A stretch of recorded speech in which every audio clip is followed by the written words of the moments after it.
Dalam nama Bapa dan Putra dan Roh Kudus. Amin.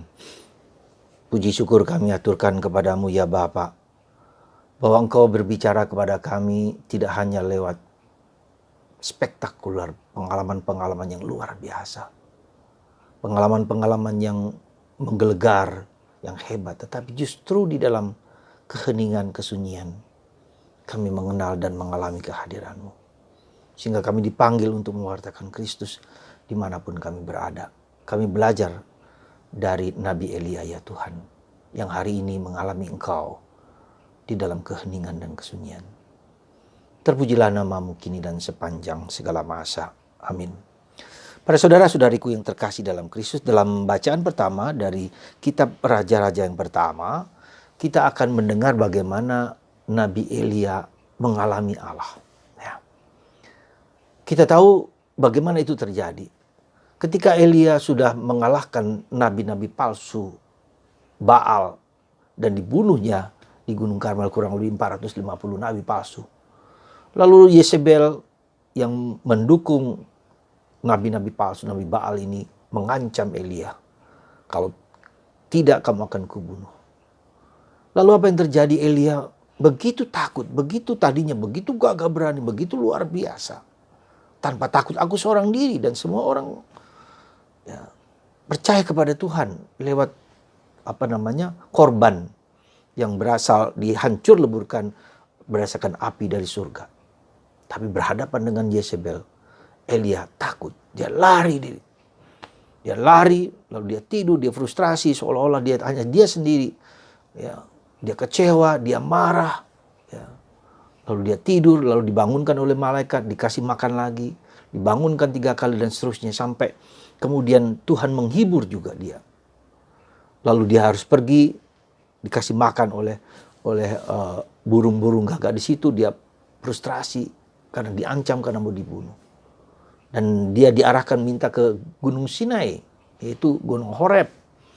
Ya, nah disitulah dalam perjalanan itu, ya, dia di Gunung Horeb itu Gunung Sinai. Kenapa Gunung Sinai Gunung Horeb? Karena di Gunung Sinai itu, di Gunung Horeb itulah Musa mendapatkan 10 perintah Allah, ya, yang diberikan kepada bangsa Yahudi. Jadi kenapa ke Gunung Horeb? Ya, Elia ingin membawa pusat agamanya kembali ke akarnya. Dari sanalah sumber Allah yang membimbing bangsa Israel. Ya. Kita harus kembali ke sana, dan dalam perjumpaan di sana ketika itu dia masuk dalam gua, ya, lalu dia bertapa di situ. Dalam perjalanan itu dia terus bertapa jauh antara daerah Yerusalem atau Gunung Karmel sampai ke Gunung Horeb, Gunung Sinai, jauh sekali. Nah di situ muncul apa di sana? Apa yang terjadi pertama kali di situ? Yaitu ada apa? Angin besar yang kuat membelah gunung-gunung. Tidak ada Allah. Kemudian gempa juga tidak ada Allah. Lalu api juga tidak ada Allah di situ. Padahal sebelumnya Allah berbicara dalam kegemparan ini, gejala alami dengan api, dengan gempa, dengan angin besar. Ya, ternyata tidak dulu ya cara Tuhan berbicara kepada orang Israel lewat cara-cara yang begitu mengagumkan dan besar. Tetapi juga sekarang dia lewat justru ketika ada angin sepoi-sepoi basah, Elia menutup wajahnya karena Tuhan hadir di situ. Dia mengalami kehadiran Allah di dalam keheningan, dalam kesunyian, dalam angin sepoi-sepoi basah. Dan terjadilah dialog di situ antara Elia dan Yahweh. Apa kerjamu di sini, hai Elia? Ya, Elia menjawab, Selo selatus sum prodomino deo exercituum. Aku bekerja segiat-giatnya bagi Tuhan Allah yang hidup. Yang jadi moto dari para Karmelit. Selo selatus sum prodomino deo exercituum. Aku bekerja segiat-giatnya bagi Allah yang hidup. Pertanyaan 3 kali diajukan kepada Elia. Saudara, lalu Elia diberi tugas kembali untuk melakukan tugas-tugas yang harus dia lakukan, ya, yaitu memberkati Elisa, lalu raja yang harus ditahtakan kembali, dan beberapa tugas lain. Saudaraku yang terkasih dalam Kristus, pengalaman Elia ini pengalaman yang luar biasa, pengalaman keilahian tapi juga pengalaman kerapuhan manusia. Ada saatnya dia begitu gagap gempita, begitu perkasa melawan raja lo jangan lupa. Mengalahkan ratu jangan lupa. Dan itu bukan tugas yang sederhana, yang berat. Tapi ada saatnya dia diancam, dia dibunuh, dia frustrasi, dia kecewa, dia marah. Ya, lebih baik aku mati saja, seperti itu. Jadi pengalaman puncak tapi juga pengalaman jatuh. Dan di situ dia harus mencari akar panggilan hidupnya kembali. Pergi ke Gunung Horeb, pergi ke Gunung Sinai. Dan di sini tuh bertemu ketika Tuhan menampakkan diri kepada Musa. Ya, memberikan 10 perintah Allah. Dia juga sekarang bertemu dengan Allah di akar kembali iman yang dalam. Berjumpa dengan Allah bukan dalam kehebatan, bukan dalam angin yang besar, bukan dalam api, bukan dalam gempa, tapi dalam angin sepoi-sepoi basah, dalam keheningan, dalam kesunyian. Dan terjadi dialog antara Elia dan Tuhan. Saudara, luar biasa indahnya.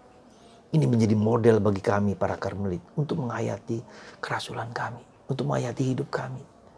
Elia sungguh-sungguh bapak yang sangat manusiawi.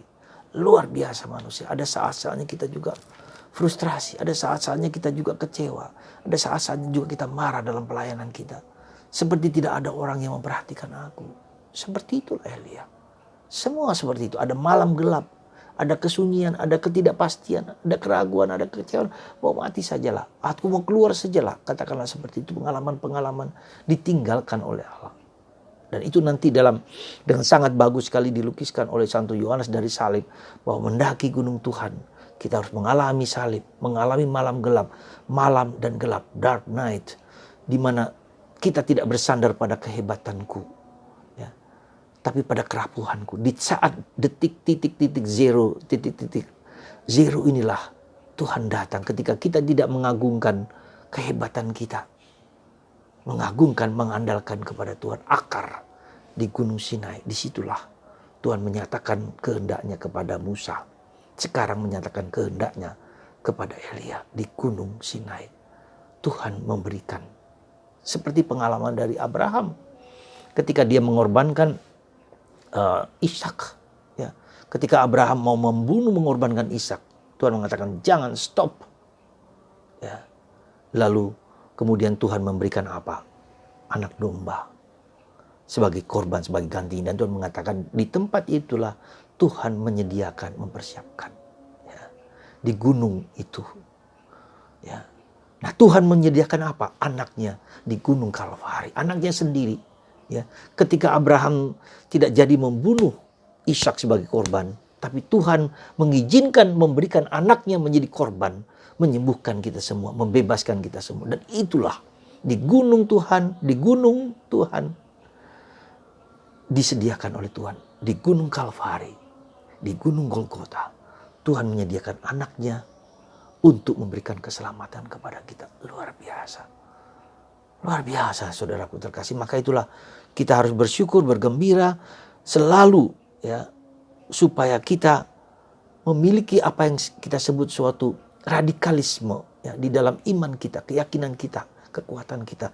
Di dalam Kristus, hanya di dalam Kristus ada keselamatan. Di dalam Kristus kita mengenal Bapa. Di dalam Kristus kita kembali pada Bapa. Ada 4 hal penting di dalam pengalaman hidup rohani. Dan harus itu seperti originalitas. Asalnya kita dari mana? Kita berasal dari Bapa. Ya, berasal dari Allah. Lewat orang tua kita, lewat sejarah hidupku. Lalu apa? Kita memiliki meaning of life. Hidup kita bermakna ketika bersama Kristus. Untuk apa hidup kita ini? Lalu kita harus mengikuti moral. Hidup penuh cinta kasih, penuh kebaikan, penuh cinta kasih. Yang dirumuskan cinta kasih. Dan destiny. Kemana kita akan berakhir? Ke surga. Kalau kamu percaya padaku, kamu akan sampai ke surga. Janji Yesus. Jadi keempat hal itu. Di dalam, kalau ingin mengetahui keempat asal itu, kita Alfa dan Omega kata Yesus. Akulah awal dan akulah akhir. Bersama Kristus, ya kita memberi makna kehidupan. Kita harus menyesuaikan hidup kita dengan Kristus. Moralitas cinta dan kembali bersatu dengan Tuhan. Saudara, sangat perfect, sangat fulfillment, terpenuhi. Di dalam Yesus hidup kita terpenuhi, terjawab sudah. Dan untuk itulah ketika Yesus mengorbankan dirinya untuk Anda, untuk saya, maka Anda pun, kita pun dipanggil juga untuk membagikan itu, bukan hanya untuk diriku sendiri, tapi untuk orang lain. Maka ketika Elia sampai di atas gunung, bertemu dengan Tuhan, pergilah, kembalilah, turunlah. Tugasmu belum selesai, kamu harus mempersiapkan tugas yang baru. Dan itulah dalam Injil hari ini kita juga diajak untuk, pada tanggal 12 ini diajak untuk apa? Memiliki suatu radikalisme di dalam penghayatan kita. Prinsip bersama Tuhan. Ya. Fortiter in re, suaviter in modo. Artinya kuat dalam prinsip iman kita, tetapi dalam cara kita mewartakan, memberikan pada orang lain harus lembut, harus penuh hormat, penuh keyakinan, menghargai orang lain tanpa merendahkan orang lain.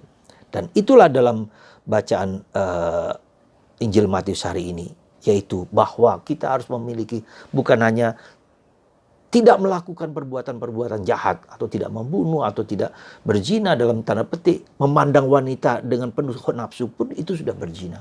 Yesus mengajak untuk masuk lebih dalam, hidup dalam roh, ya, dan kebenaran, bukan hanya dalam peraturan-peraturan yang nampaknya kelihatan. Kita semua nampaknya bagus, ya. Di luar tampaknya bagus. Hardware kita yang eksternal itu nampaknya indah dan bagus, luar biasa. Tapi jangan lupa, di dalam batin kita penuh dengan borok-borok, penuh dengan dosa-dosa, penuh dengan kelemahan, penuh dengan keterbatasan. Panggil Tuhan, izinkan Tuhan untuk mengubahnya. Sehingga Anda dan kita semua bersemangat membagikan kepada orang lain apa yang menjadi kekayaan kita, kepada bangsa lain, kepada orang lain. Mari saudara, apa yang Tuhan berikan dengan cuma-cuma, berikan itu juga dengan cuma-cuma kepada orang lain. Amin. Bapa di surga, kami ucap syukur dan terima kasih ya Bapa. Engkau memberikan kepada kami Nabi Elia yang dipuji oleh Yesus dalam perjanjian baru. Dialah orang yang meluruskan jalan kami yang sering timpang, yang sering mendua, yang sering kali kepada Kristus, tetapi yang lain juga kita mempunyai baal-baal yang lain. Sehingga kami tidak memiliki kekuatan, keberanian, hati yang membara untuk Kristus. Singkirkan ya Tuhan segala roh-roh jahat, segala roh-roh kemalasan, segala roh keangkuhan, kesombongan, ya, keserakahan, kekikiran, ya, kemalasan. Bantu kami Tuhan, supaya ketujuh roh dalam batin kami itu Kau singkirkan dan Kau buang, dan hanya Kristus yang ada di dalamnya. Berkat-Mu atas kami. Dan bagi Anda yang sakit, disembuhkan oleh kuasa Yesus. Seperti kata Yesus sendiri, orang sakit disembuhkan, orang lumpuh dijalankan, orang timpang dapat berjalan lagi. Kuasa-Mu Tuhan mengalir kepada orang-orang yang kami doakan dan disembuhkan dalam Bapa dan Putra dan Roh Kudus. Amin.